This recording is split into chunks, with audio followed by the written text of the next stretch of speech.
Na-try nyo na bang magluto ng ganito mga moms? Bagoong alamang na may taba-taba. Yummy! Tara, luto tayo. Ayan ang mga ingredients natin. Meron tayong bawang sibuyas, kamatis at yung taba-taba. O diba? Masarap na bagoong alamang. At ito na yung ating bagoong alamang. Hinugasan ko po yan mga moms kasi masyadong maalat. So, need niyang mahugasan. O, ayan. Kokonti na lang pala pag nahugasan. Ayan, and then, nagpainit na ako dyan ng kawali at nilagyan ko na siya ng mantika. Ayan.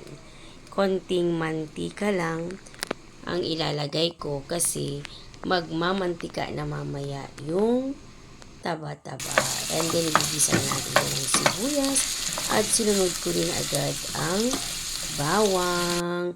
Then, halu-haluin lang natin hanggang sa lumabas yung amoy ng bawang at sibuyas. And then, sinunod ko na rin yung taba-taba natin. O, diba? Yummy-yummy. Halu-haluin lang natin at pag mantikain natin para mas masarap. And then, isusunod ko na rin dyan yung kamatis.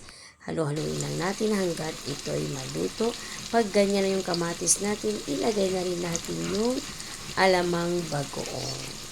O, diba? Madali lang. Ayan, mas marami na naman yung sahog kaysa sa alamang. Ayan, halo-haluin lang natin. And then, lagyan ko na dyan ang paminta.